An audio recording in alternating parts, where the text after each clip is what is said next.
धन्यवाद अध्यक्ष महोदय. नियम 293 यावरती बोलत असताना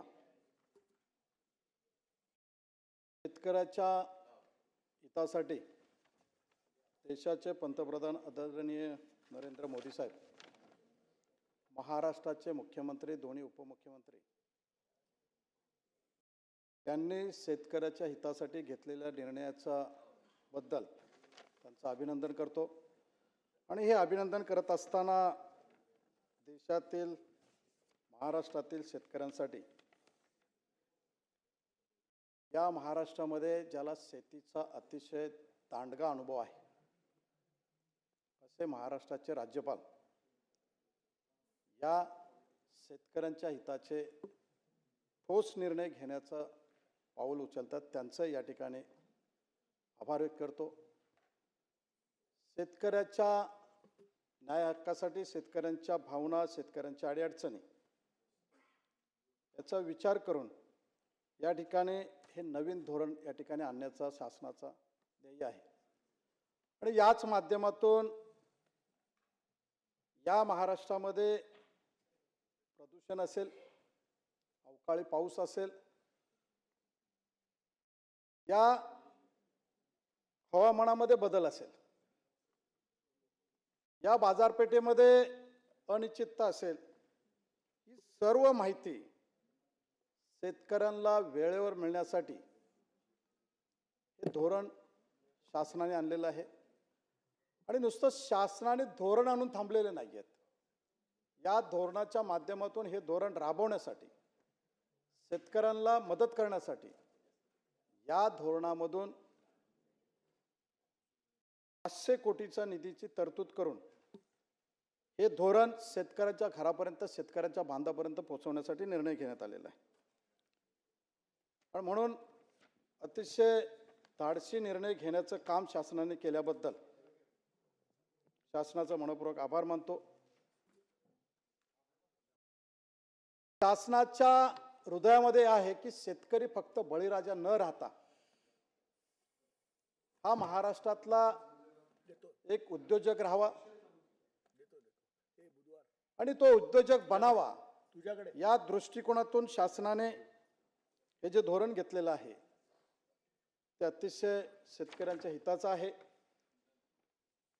या योजनेमधून मुख्यमंत्री बळीराजा योजना, या योजनेतून शेतात पेरणी करण्यासाठी, शेतातील माल शेतकऱ्याच्या घरापर्यंत आणण्यासाठी, बाजारपेठेपर्यंत नेण्यासाठी, पेरणी असेल, कापणी असेल, मळणी असेल, या जे शेतकऱ्याला अडीअडचणी येत असतात, स्वतःच्या शेतापर्यंत जाण्यासाठी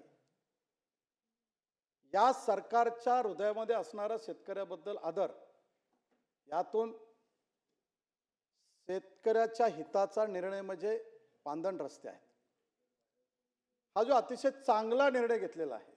आणि हे रस्ते बनवत असताना फक्त पेरणीपुरते किंवा कापणीपुरते न ठेवता त्या ठिकाणी ते रस्ते कायमस्वरूपी चांगले व्हावेत, चांगले राहावेत, अशा पद्धतीचा शासनाने जो निर्णय घेतलेला आहे तो अतिशय शेतकऱ्याच्या हिताचा आहे.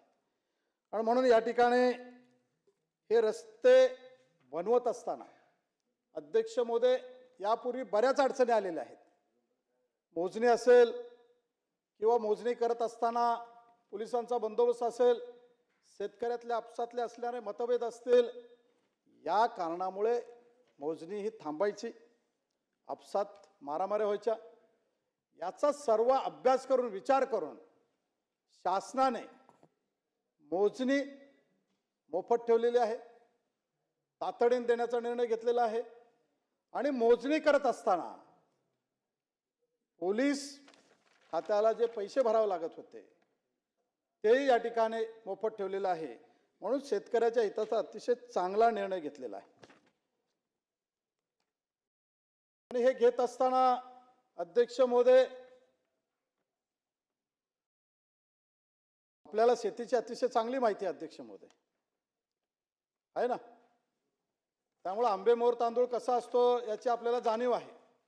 मी मुळात आंबेमोहोर तांदूळ आंबेमोहोर तांदूळ पिकवताना माझ्यासारख्या शेतकऱ्याच्या पोराला माहिती असतं काय त्रास होतो. मला अंकितने काल सांगितलं की काका इंद्रायणी आता चांगला आहे, इंद्रायणी पाठवून द्या. आणि म्हणून इंद्रायणी तांदूळ पिकवत असताना शेतकऱ्याच्या मुलाला, शेतकऱ्याला काय त्रास होतो याची जाणीव आहे. म्हणूनच शासनाने वन्य प्राण्यामुळं शेतीचं होणारं नुकसान, शेतकऱ्याला होणारा त्रास याच्यावरती कारवाई करण्याचं घेतलेलं आहे. त्याच्यात रानडुक्कर असेल, हत्ती असेल, गिरगाय असेल, नीलगाय असेल, हरिण असेल, माकडं असतील, हे जे प्राणी आहेत. सर मी बोललो, परत एकदा कुणाबद्दल बोलायचं असेल तर सांगा, मी बोलतो. नाही, कुणाबद्दल रानडुक्कर बोलायचं असेल तर पवार साहेब सांगा, मला काय अडचण नाही. नाही सदस्य लांडे साहेब, तुमच्या मनामध्ये जर कुणाबद्दल बोलायचं असेल सांगा, मी बोलतो. असं आहे, तुम्ही योग्य बोलताय. त्यात आणखी एक गोष्ट ऍड करा. रानगवे मोठ्या प्रमाणामध्ये आता शेताचं नुकसान करायला लागले. त्याला जंगलातून शेताकडे यायला रानगवे मोठ्या प्रमाणात डोंगरातून जंगलातून शेताकडे यायला लागले, त्यामुळे मोठं नुकसान. आदरणीय धस साहेबांनी बोललेलं आहे, त्याच्यामुळे मी परत बोलणं हे योग्य नाहीये. म्हणून या जनावरांमुळे इकडे पण आहेत साहेब, या जनावरांमुळे जे शेतकऱ्यांचं नुकसान होत होतं त्याबद्दल शासनाने निर्णय घेऊन शेतकऱ्याने 72 तासाच्या आतमध्ये तक्रार देऊन त्यांना संरक्षण देणं, संरक्षण देण्यासाठीच शासनाने तरुण तडफदार गृहमंत्री आदरणीय योगेश कदम साहेबांकडे जिम्मेदारी दिली. आणि म्हणून अशा पद्धतीने शासनाने शेतकऱ्यांना जो त्रास होत होता तोही या ठिकाणी संरक्षण दिलं जाईल, नुकसान भरपाई दिली जाईल. आणि याच माध्यमातून शेतकऱ्यांना कधी जर धान्य पिकवताना नुकसान झालं तर त्याला जोड व्यवसाय असणं गरजेचं आहे. आणि म्हणून जोड व्यवसायाच्या माध्यमातून बांबू शेती. सदस्याने आपसात बोलू नका प्लीज. ज्येष्ठ सदस्य साहेब, आपल्याला शेतकऱ्यांबद्दल अतिशय माहिती आहे. आणि म्हणून या ठिकाणी जोड व्यवसाय म्हणून बांबू शेतीला प्रोत्साहन देण्याचं शासनाने निर्णय घेतलेला आहे. तुमच्या माध्यमातून मी शासनाला सांगू इच्छितो की जो आता पूर्वी वेल्ला होता, परंतु शासनाने माझ्या आणि त्या विभागातील शिवप्रेमीच्या भावनांचा आदर करून त्या तालुक्याला छत्रपती शिवाजी महाराजांची जी राजधानी होती राजगड किल्ला, त्या तालुक्याला आता राजगड नाव दिलेलं आहे. राजगड आणि भोरमध्ये बांबू शेती ही पूर्वजापासून चालत आलेली आहे. अतिशय चांगलं वातावरण आहे, शेती डोंगर चांगला आहे.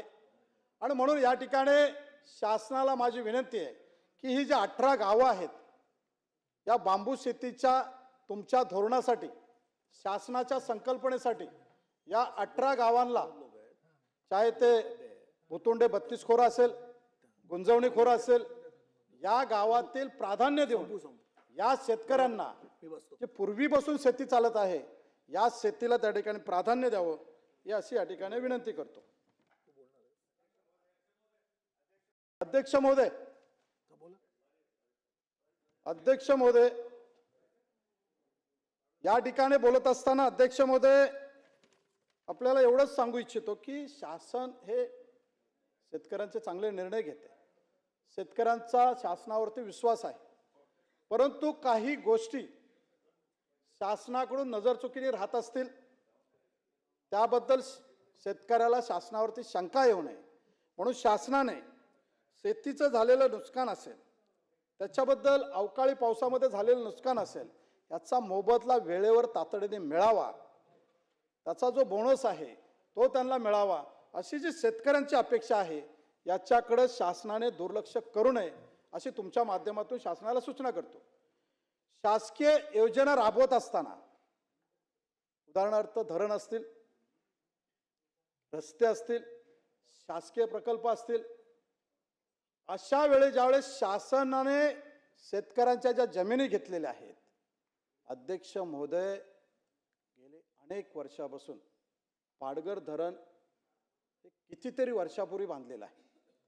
या धरणामध्ये करंदे असेल, कांबरा असेल, मुतुंडे त्या 32 खोऱ्यामधील अनेक गावातील शेतकऱ्यांच्या जमिनी त्या धरणात घेतल्या.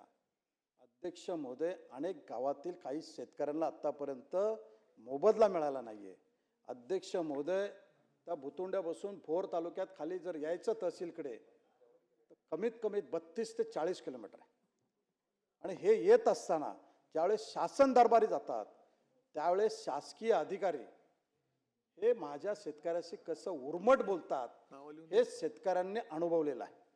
आणि म्हणून या ठिकाणी शासनाला विनंती आहे की अशा उपक्रमासाठी भाटगर धरण घेतलं. भाटगर धरणामुळे अनेक जिल्ह्यांना पाणी पुरवठा झाला. भाटगर धरणामुळे महाराष्ट्राला वीज पुरवठा झाला. शासनाचं नाव मोठं झालं. अशाच पद्धतीने गुंजवणी धरण बांधलं जे राजगड तालुक्यात आहे. याही तालुक्यातील अनेक गावामध्ये शेतकऱ्यांना अजून मोबदला मिळाला आहे. अध्यक्ष महोदय, फक्त कागदावरती दिलेला आहे, शेती मिळालेली नाही, पैशामध्ये मोबदला मिळालेला नाही.